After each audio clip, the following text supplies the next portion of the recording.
주신 하나님의 말씀 사도행전 28장 21절에서부터 28절 제목은 오뚜기 신앙이라는 제목을 가지고 하나님의 말씀을 듣고자 합니다. 여기 보시면 제가 무슨 진품명품 TV에 나온 것도 아니고 이게 어디에 쓰는 물건일까요? 돌절구라고 써있는 글자는? 네? 돌절구라고 네, 써있어요. 절구인가요? 이게 이제 진품명품엔 이런 건 절대로 안 나옵니다. 그 다음에 요거는 무엇일까? 이건 또 뭐지? 탁 내려오면은 이 두 가지가 같은 용도로 쓰이는 거예요. 자, 여기까지만 알려드리고 나중에 제가 이제 말씀 중에 하려고 합니다. 영국 웨일즈 하노버라는 어떤 작은 시골 마을이 있었어요. 거기에 경건한 목회자 부부에게 둘째 아들이 태어났습니다. 이름이 로버트라는 아들이 태어났는데 이 아들이 참 어려서부터 아주 얼굴도 잘생겼고 똑똑하기가 이루 말할 수가 없었어요. 천재에 가까워. 그래가지고 1800 몇 년도인가요? 56년 나이가 16살인데 신학교를 졸업했어요. 4년제 신학교. 와, 그래갖고 그 다음에 이제 그걸로 이제 있으면 안 되니까 또 다른 신학교를 가게 됐는데 그게 이제 런던에 있는 뉴 칼리지라는 신학교를 입학했어요. 근데 첫 해에는 너무 나이가 어리다. 그래서 안 받아줬어요.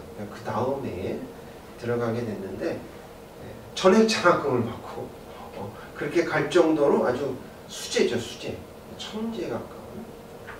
근데 이제 그 당시에 라틴어, 헬라어, 히브리어를 말할 것도 없고 언어에 아주 능통했던 사람이었습니다. 졸업 후에 주님의 부르심을 받고 중국 선교사로 지원을 하게 됩니다. 그래서 그냥 갈 수 없으니까 아내하고 결혼을 했는데 이름이 캐롤라인과 함께 상해를 향해서 배를 타고 가게 됩니다. 복음의 열정만을 가지고 이제 다 가는데 이게 그 전에는요 지금이나 비행기가 있지 배밖에 없었어요. 그러면 영국에서 배를 타고 가려면 어마어마한 거리를 가야 됩니다. 그게 한 보통 평균 3개월 배를 타고 가는데 그게 4개월입니다. 4개월. 그게 만만치가 않죠. 풍랑도 당하고 하여튼 여러 가지로 고생해서 이제 선교지에 도착을 했어요. 선교지에 도착을 했는데 자신이 생각했던 만큼 이렇게 선교지가 순수하지 못했던 거예요. 그러니까 복음 전파를 위해서 이제 했으면 좋은데 단지 영어를 배우기 위해서 이렇게 모여든 중국 사람들을 갖다가 그러니까 쉽게 너무나 편하게 이렇게 영어만 가르치고 이런 아니란 생활을 하고 있는 현지 선교사에게 실망하는 거예요. 그래서 이제 그래도 한 1년간 이상은 그 사람 밑에서 있어야 되니까 파송한 교회가 있어요. 선교 단체가 있으니까.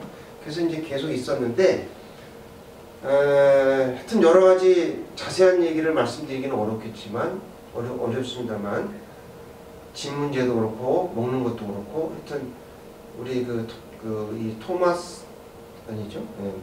로버트 선교사님과 이 아내 캐롤라인에게 굉장히 힘든 여정이었다. 근데 이제 좋은 소식이 들어오긴 했어요. 아내가 임신을 했어. 임순해갖고 그런 기쁜 소식으로 이제 지내고 있는데 이 아내가 이제 그 선교사님과 여러 환경 때문에 스트레스가 너무 심했고요. 그다음에 이제 풍토병도 좀 있어. 그리고 아이가 이제 유산을 했어요. 유산을 했고 또 몸이 또 먹는 거가 이렇게 맞지가 않으니까 거기에 무슨 뭐 버터가 있었겠어요. 뭐 우유가 제대로 있겠어요. 고기가 제대로 있었겠어요. 그러다가 결국은 이 아내가 사망하고 맙니다. 그래서 로버트는 하늘이 무너지는 그런 경험을 했고요. 그도 역시 사람인지라 실망과 좌절 속에 비통한 마음으로 있었습니다. 근데 이제 더 이상 그 선교사님과 선교를 같이 못하겠다 이제 결정을 하고 선교사를 사직을 했어요. 사직을 하고 상해에서 저 위쪽 있죠? 북경으로 이제 다시 이제 사역지를 옮깁니다. 거기서는 그 통역관을 했어요. 왜냐하면 워낙 그 언어가 잘 되니까 스페인어 할 줄 알죠, 중국어 할 줄 알죠, 영어도 되지요. 단지 한국말은 할 줄 몰랐어, 조선말. 그래서 이제 그런 상황으로 통역관을 하다가 어느 날 조선의 천주교 신자 김자평과 최선희를 만나게 됩니다. 그래서 조선에 관해서 알게 됐고요.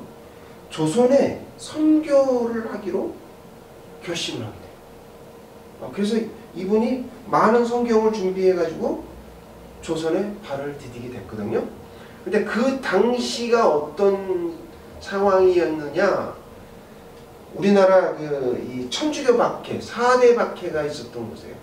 제가 자세하게 말씀을 못 드리겠고, 신유교난, 기해교난, 병오교난, 병인교난, 요거가 4번의 박해가 있었어요. 한 가지만 제가 소개하면 1801년에 처음으로 신유교난이 있었는데, 이것은 정조왕이 서거한 후에 정치적인 싸움에 휘말려 가지고요, 이때에 죽은 천주교 신자의 수가 300여 명입니다. 작은 숫자였지만 그 당시에 인구가 별로 없었을 때에 비교하면 많은 숫자입니다. 그리고 여러분 잘 아시는 정약용, 정약용이 이제 다산 정약용이 유배지로 가게 됐죠. 강진인가요? 그쪽으로 가게 됐는데 당했고, 그다음에 중국의 신부, 중국의 그 카톨릭 신부 주문모는 목이 베어서 성 밖에 효수되었습니다. 그러니까 이 처참한 대학살과 핍박은 세계에서도 다 인정을 하는데, 로마의 박해와 그다음에 어디요? 스페인의 종교재판의 버금가는 박해에 해당한다라고 로마 캐톨릭에서 발표를 했었습니다. 천주교 박해 때 어떤 일이 있었는가? 아까 보여드렸던 그거예요. 다시 한번 보여드릴게요. 이게 돌형구라는 거예요. 돌형구 이름이. 이게 흥선대원군이요, 민심의 동요를 막기 위해서, 왜냐면 이제 죽이면 여기저기서 막 통곡의 소리가 나잖아요. 그러니까 그렇게 못하게 하기 위해서 아주 은밀한 곳에 가서 소리 없이 죽이는 기계로 발명된 거예요. 여기 보시면 커다란 바위 구멍이 있죠. 그 안에 굵은 밧줄이 들어가 있잖아요. 이게 수원에 있는 어느 그 수원 천주교에 있는 그 지금 있습니다. 가보시면 이게 있어요. 교구에 있는 건데요. 그래서 굵은 밧줄을 바깥으로 내가지고 목을 맵니다. 그래서 그 반대편에서 형장들이 잡아당기죠. 여러 사람이 잡아당겨서 죽이는 교수들. 이건 그나마 낫죠. 그나마 나은데 이걸 보시면 이거는 이름이 대들보 사형 틀이에요. 이게 병인 교난, 이게 마지막 네 번째 교난 때에 만들어진 건데 이것도 마찬가지로 대원군이 이제 얘기해서 한 건데 신자들을 한꺼번에 죽이라고 한꺼번에 고안된 거예요. 여러 명을 일렬로 이렇게 엎드리게 한 후에 위에서 이 엄청난 대들보를 떨어뜨립니다. 어디에다가요? 머리에다. 머리가 어떻게 될까요? 머리가 터져서 죽이는 이런 형벌이 바로 이 대들보 사형. 저도 이거를 알게 되고 나서는 참 우리나라 한국 교회사를 좀 다시 공부해야겠다. 왜냐하면 저는 이제 신학교에서 카톨릭에 대한 저희가 이제 선교 200년이 되는데 그 이전 그거는 잘 몰랐거든요. 찾아보니 이렇다고. 참 끔찍하다. 그러니까 우리 조상들은 이렇게 끔찍한 형벌을 무릅쓰고 믿음을 지켰다. 하는 이런 위험을 무릅쓰고요. 1차 선교 여행을 떠납니다. 그래서 황해도 가고요. 황해도에서 평안도 해안 쪽으로 이렇게 배를 타고 이렇게 위로 올라갔는데요. 성경을 배포했어요. 말도 안 통하고. 그러니까 이제 그 당시에 성경이라는 게 쪽복음이거든요. 조그만 부분인데 나중에는 이제 한글로 번역이 됐습니다만 그 당시에는 한문으로 되어 있는 마가복음이나 누가복음이나 마태복음 이런 것들. 그래서 이제 근데 배가 없어갖고 배를 이제 바꿔 탔어요. 바꿔 타갖고 이제 다시 이제 서울로 가려고 가다가 거친 풍랑을 만나게 됩니다. 그래서 이제 구사일생으로 해가지고 이게 이제 배가 이제 뭐 동력이 있겠습니까? 그냥 물결 따라 흘러간 거예요. 그래서 이제 만주에 구사일생으로 상륙을 한 거예요. 목숨만 건진 거죠. 거듭되는, 그러니까 중국에 와서부터 본인이 원했던 그런 선교가 거듭거듭 좌절되고 또 아내는 참 또 아이는 죽고 이러니까 이 견딜 수 없는 이 고통 속에 거듭나는 실패 속에 그는 생각을 했어요. 여러 가지 생각을 했겠죠. 근데 그는 이런 생각을 했어요. 주님이 내게 바라는 것은 내가 넘어지지 않는 것이 아니라 몇 번을 넘어져도 다시 일어나서 끝까지 주님이 주신 사명을 다하는 것이다 라고 생각을 했습니다. 그래서 그는 다시 조선을 향해 꿈을 꿉습니다.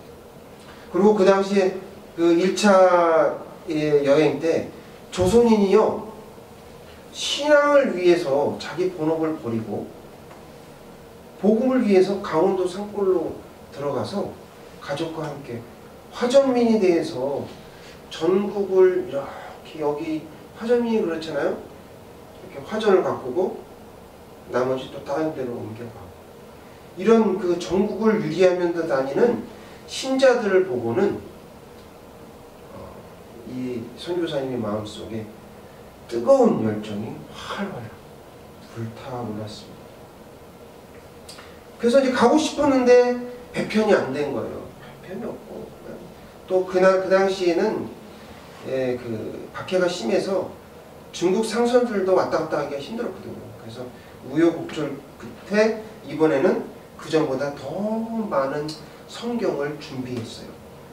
그러고는 2차 선교여행을 떠납니다. 이번에는 미국 상선 제너럴 홀을 빌려 타고 그러고서 이제 제너럴 샤먼호를 타고 백령도에 가서 또 우리 아시죠? 백령도 저쪽 거기서 성경을 전해서 많은 사람을 이렇게 배로 오라고 했어요.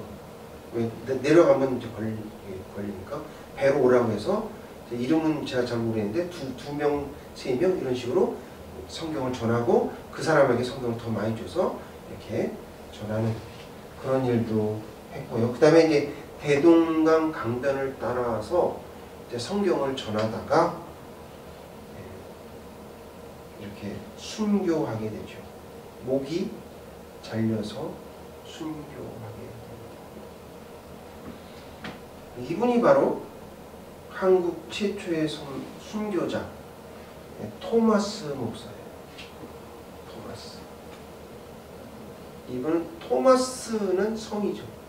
로버트는 이름이에요. 여러분 이름은 잘 모르셨죠? 그러니까 로버트 토마스.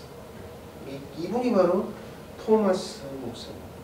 토마스 목사님을 너무 이렇게 이제 좀 이렇게 간단하게 설명이 많이 나오는데 제가 토마스 선교사님의 생애에 관한 책을 읽고서 이렇게 이제 여러분에게 말씀을 전하는 거죠. 그가 전한 한 알의 밀알이 썩어서 많은 열매를 맺었습니다. 그렇게 해서 이제 이게 나중에 장대현 교회가 되고 평양에 대붕해가 일어나죠. 또 여의도 광장에 100만 명의 인파가 몰리게 되고 순복음교회라는 그런 커다란 대형 교회가 생겼어요. 우리나라 교회 부흥을 이끈 이 바로 작은 씨앗이 바로 토마스 선교사이십니다. 그러면 이런 훌륭한 믿음의 조상들이 이렇게 많이 있는데 우리도 그분과 같이 그 조상들과 같이 대제지는 않겠나 라는 생각을 해봅니다. 여러분 하나님 보시기에 훌륭한 사람이십니까? 하나님 보시기에 아름다운 사람이십니까? 자, 그러면 어떻게 해야 하나님이 보시기에 좋은 사람이 될까? 오늘 본문을 통해서 우리에게 주시고자 하시는 하나님의 말씀은 첫째, 믿든지 믿지 않든지 복음을 전해야 합니다. 따라해 볼게요. 믿든지 믿지 않든지 복음을 전해야 합니다. 라고 말씀하십니다. 살아계신 하나님의 말씀입니다. 23절, 24절을 다 같이 봉독하겠습니다.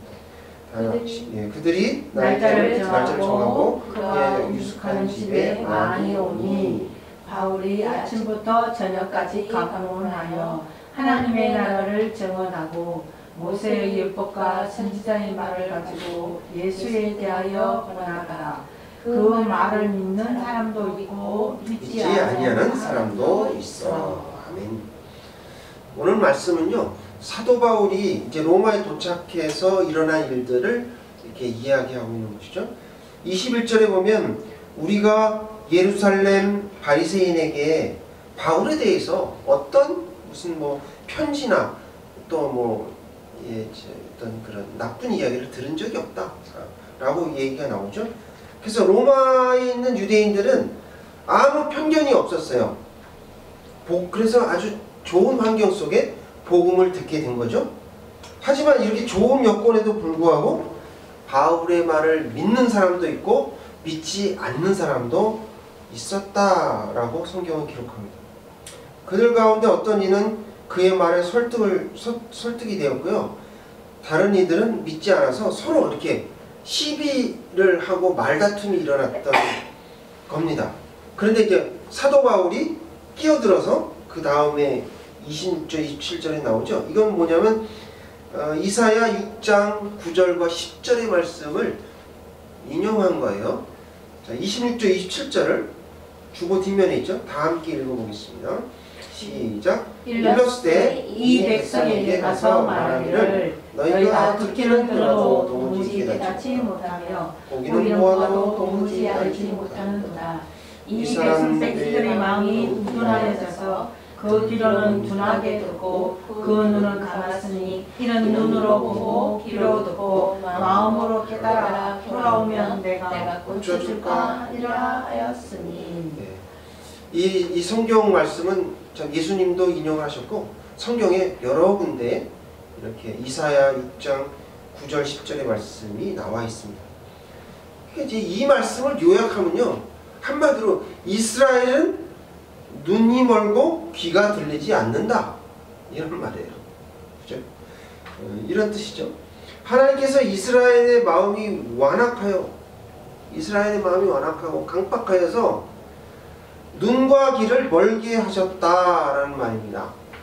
그런데 너희들이 회개하고 돌아오면 내가 너희를 고쳐서 온전하게 해줄 수 있다.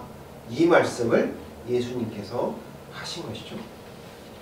사도 바울은요, 이런 유대인들에게 일말의 희망을 가지고 있었어요.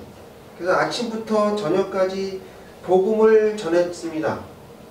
근데 반응은 딱 두 가지로 나왔죠. 하나는 믿는 자도 있고 믿지 않는 자도 있었어요.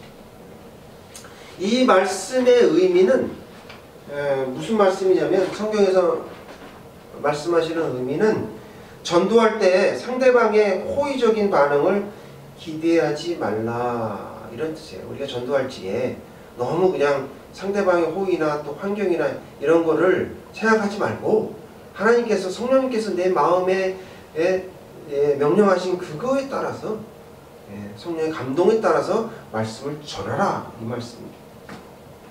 저도 그렇습니다. 저도 설교 영상을 이렇게 찍고 있고 하지만 나중에 그 설교 유튜브 영상 조회수를 연연하지 않아요. 그러고 싶지도 않고, 단지 하나님께 받은 말씀을 단지 전하고 나는 거기에 대해서 제 사명을 다 감당했다라고 생각합니다. 믿든지 믿지 않든지 복음을 전해야 한다라고 말씀하십니다.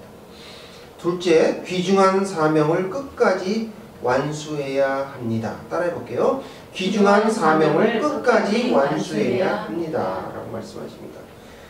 거룩하신 주님의 말씀입니다. 28절 다 같이 읽겠습니다. 시작. 그런즉 하나님의 이 구원이 맞아요? 네, 이 이방인에게로 내려온 줄 알라.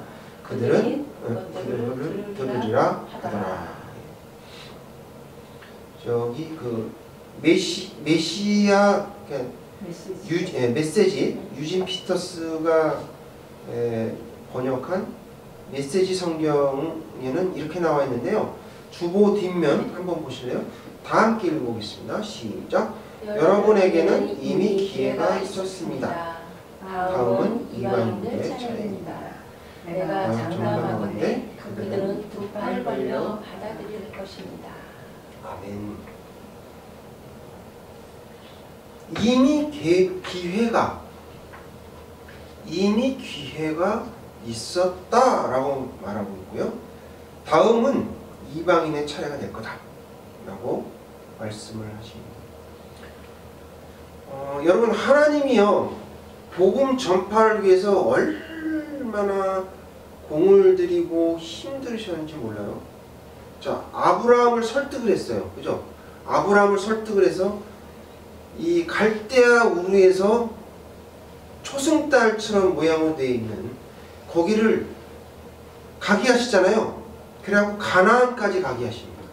그죠? 그 다음에 모세를 통해서 이스라엘 백성들을 엑소도스 하잖아요. 출애굽을 해요.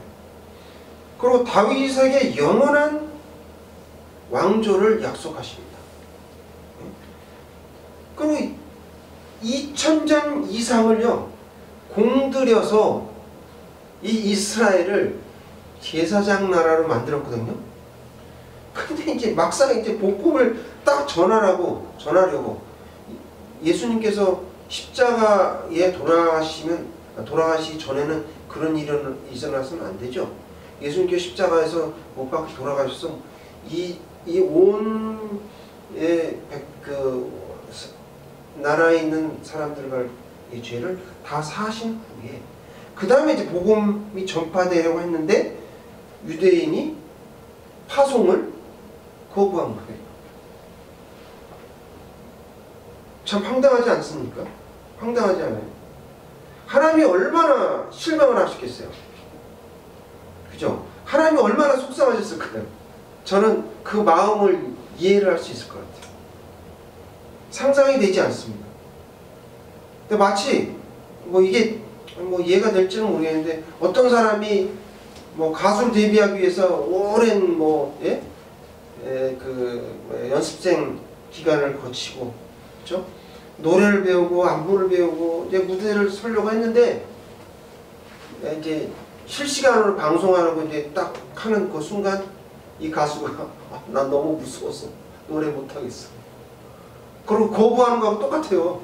그뿐만 아니라 무슨 어떤 사람들이 투자를 해가지고 땅을 사고, 예? 건물을 지어서 아주 막 이렇게, 예? 장비를 다 갖춰가지고 그렇게 해서 공장을 지으려 했더니 불타버렸구나. 이런 일과 거의 유사한 일이 벌어진 겁니다. 그런데 이게 놀랍게도 이 이스라엘 백성이 거부하는 바람에 이것들이 어디로 옮겨갔냐? 이방인에게 주어졌다라는 것이죠. 여러분 저기 한국의 눈부신 경제 성장이 어떻게 일어났는지 한번 우리가 조금 디테일하게 좀 알아보면 경제개발 5개년 계획이 아주 큰 역할을 했어요. 그리고 여러분 아시다시피 새마을운동, 새벽종이 울렸네 아시죠? 새마을운동. 그 다음에 경부고속도로를 건설했어요. 그래서 서울에서 부산까지 4시간 거리를 단축하는 바람에 물류혁신이 일어났지 않습니까? 또 거기에 유연한 외국 자본 유치가 있었고, 그 다음에 여러분 잘 아시듯이 서독의 광부, 또 간호사들이 외화벌이로 갔다가 달러를 많이 벌어왔잖아요.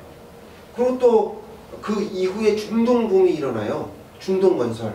그래서 거기에서도 많은 우리 한국 사람들이 가서 땀과 눈물을 흘렸던 그런 기반으로 한 거예요. 근데 그것만으로요 수출 강국이 될 수 없습니다. 그것만으로 수출 강국이 될 수가 없어요.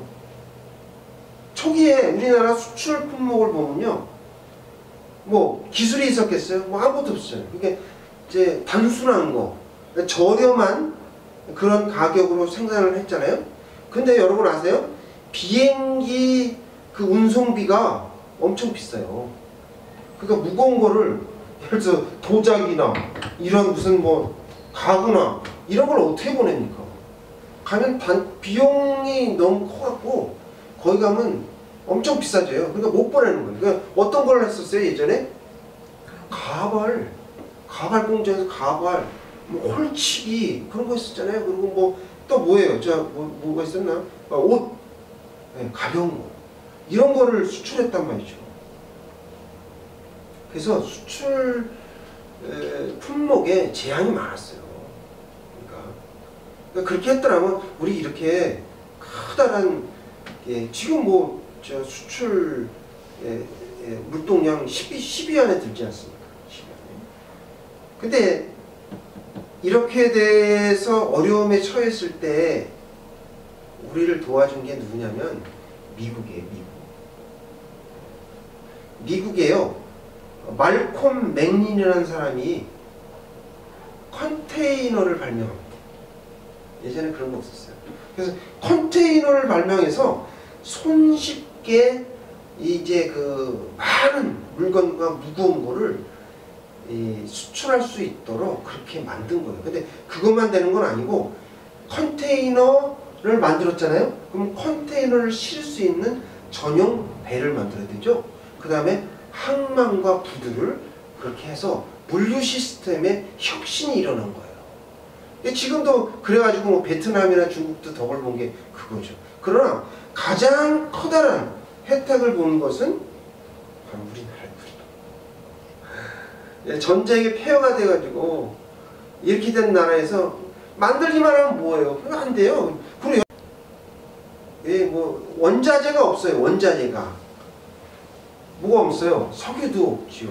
그 다음에 뭐 석탄 좀 있는데, 그 다음에 나머지 뭐 물건을 만들 수 있는 원자재가 없기 때문에 그거를 배로 들여와야 돼요. 그래서 그걸 어떻게 해? 다시 가공해서 다시 팔잖아요. 그게 우리나라의 무역 저거잖아요. 그러니까 이 컨테이너가 없으면 우리는 이렇게 할 수 없는 거예요. 우리 이렇게 성장할 수가 없다니까요. 그거를 제 얘기가 아니고 전문가들의 얘기에 의해서 제가 알게 된 거예요. 근데 과연 이런 일을 누가 하셨을까? 저는 이제 주님의 하나님의 선물이다 라고 생각합니다. 아니 뭐 그건 부인할 수가 없어요. 그들은 하나님이라고 안 할 따름이지. 그건 부인할 수가 없어요. 그래서 주님의 도움이 없었다면 우리나라는 이렇게 눈부신 성장이 불가능했다라고 합니다. 여러분 그 어느 세계에 다 한번 둘러보세요. 객관적으로 제가 거짓말이 아니라니까요. 이런 나라가 없어요. 한국뿐이라니까요. 참. 자, 또 이제 요새 보십시오. 또 K-팝 난리 났죠. K-팝 난리 났어요. 드라마도 난리 났어요. 거기다가 한국이 참 컵라면, 뭐 떡볶이, 뭐 K-푸드가 지금 없어서 못 파요. 없어서 못 판답니다. 여기서 컵라면 1,000원 하면 거기 가는 2,000원에 2,000원. 그렇게 2배 값이 되고 또 소주도 왜 이렇게 잘 팔리는지. 근데 이제 문학계까지 전부 지금 세계에 이렇게 문을 두들기고 있지 않습니까? 이렇게 선교의 문이 활짝 열리는 이런 이유가 왜 이런 일이 일어날까? 왜 이런 일이 일어날까? 자, 우리가 잘나서 그렇습니까? 우리가 잘나서 그런 거예요? 아니면 우리가 똑똑해서요? 아니죠. 그거 아니에요. 그렇지 않아요. 근데 이제 보십시오. 우리도 이제 유대인의 전철을 밟고 있지 않을까요? 무슨 얘기인지 제가 말씀드리면 한국교회의 이제 그 교회 생태계가 무너진 지 오래입니다.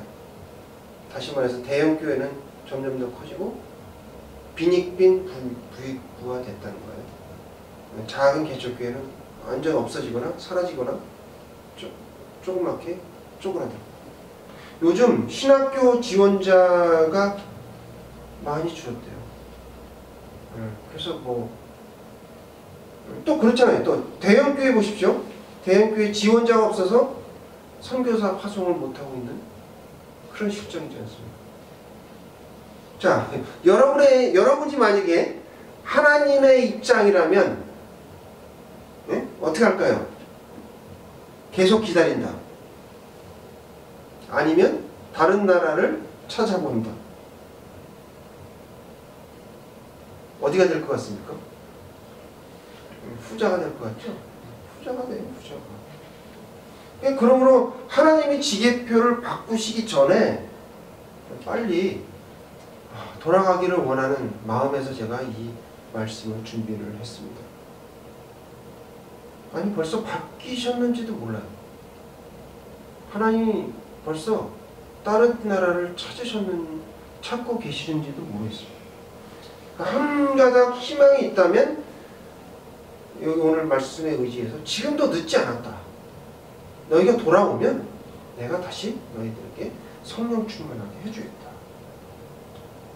그래서 우리는 복음 전파를 위해 노력을 아끼지 말아야 됩니다.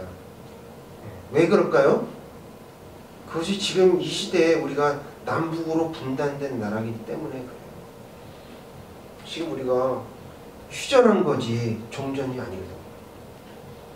그러니까 여기저기서 막 전쟁이 막 뻥뻥뻥뻥 터지고 있는데 하나님의 보호하심을 바라보고 살아야 되지 않겠습니까? 그러므로 귀중한 사명을 끝까지 완수해야 한다라고 말씀하십니다. 오늘 말씀을 통해서 모든 믿든지 믿지 않든지 복음을 전해야 합니다. 귀중한 사명을 끝까지 완수해야 한다고 말씀하십니다.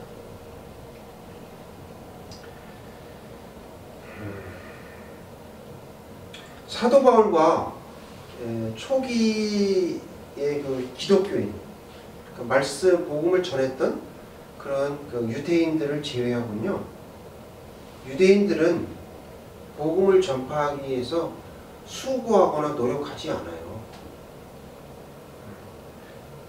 지금도 유대인들은 자신들만 천국에 갈 수 있다라고 생각해서 모든 것이 자기 민족에 초점을 맞추고 있고요. 이방인에게는 관심이 없습니다. 맞습니까? 네, 관심이 없어요. 근데 기독교는 어떻습니까? 기독교는 그렇지 않죠. 이렇게 복음이 이제 전파된 것이 로마 때에 카타콤이나 이런 사람들이, 많은 사람들이 디아스포라로 해갖고 복음이 전파됐고요. 그 다음에 그 복음이 어디로 가냐면 영국으로 가잖아요. 영국 웨슬리 쪽에 가서 그 영국의 부흥이 일어나고, 그 다음에 다시 그 복음이 청교도로 해서 미국으로 건너가잖아요. 그래서 미국의 부흥의 물결이 막 흘러나서 영국분, 토마스는 영국 사람이잖아요. 그러니까 미국에 있는 우리 언더우드, 아펜셀러 이런 선교사님들이 와서 이 나라에 복음을 전파하신 겁니다. 복음을 전파하기 위해서 선교사님들이 하나의 미랄이 되었던 거예요. 자기의 목숨을 아끼지 않고. 그래서 유대교와 우리 기독교는 차이가 다릅니다. 현격한 차이가 있어요. 그 점에서는 아마 전무후무할 겁니다. 그러므로 너희는 가서, 마태복음 28장에 나오죠. 모든 족속을 제자로 삼아라 라는 주님의 지상명령을 우리는 순종해야 된다는 거죠. 잘 들어보세요. 잘 들어보세요, 여러분. 하나님의 임재를 체험하는 것은 무엇일까요? 예배죠. 하나님의 임재를 체험하는 것은 예배예요. 하나님과 특별한 만남을 맺는 것이, 특별한 관계를 맺는 것은 선교예요. 하나님과 특별한 관계를 맺는 것이 선교라고. 여러분, 우리 주위에 좀 둘러보면 외국인들이 이전보다 많아졌죠. 많아졌어요. 많아졌거든요. 우리가 선교지에 직접 가서 선교를 하는 것도 중요한데, 우리 한국 사회에서 활동 중인 이주 노동자나 또 연변 족속들, 또 우리 아파트에도 뭐 우즈베키스탄 거기서 제 시집 온 여자가 있더라고요. 그런 분들, 이런 분들을 쉽게 볼 수가 있어요. 그래서 그들에게 복음을 전하는 것도 선교예요. 이것이 선교의 다양성이거든요. 여러분이 관심을 좀 가지시고 주위를 둘러보시면 여러분들도 선교사가 될 수 있다. 또 이제 파송 선교사를 돕는 거, 헌금을 하고 이런 것들도 간접적으로 여러분이 선교사가 되는 것이죠. 선교에 동참하는 것.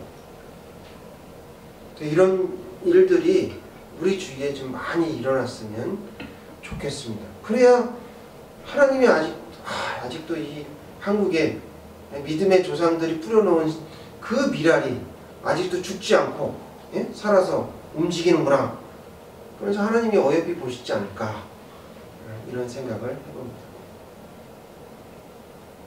여러분, 토마스 선교사처럼 쓰러지면 일어나고, 또 쓰러지면 또 다시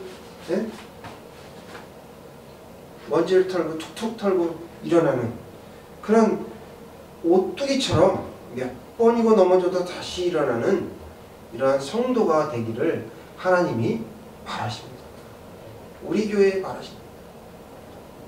그러니까 걱정하지 마세요. 걱정하지 마십시오. 제가 어떻게 생각할지 모르겠지만 여러분 이 빈자리에 여러분만 앉아있는 게 아니라는 거예요. 영적인 눈을 한번 떠보세요. 영적인 눈을 떠보시면 이 안에 보이지는 않지만 앉아있는 분이 있다니까요. 그래서 저는 그 오뚜기 신앙을 소유한 우리 사랑의 나는 교회 성도님들이 다 되시기를 주님의 이름으로 축원합니다.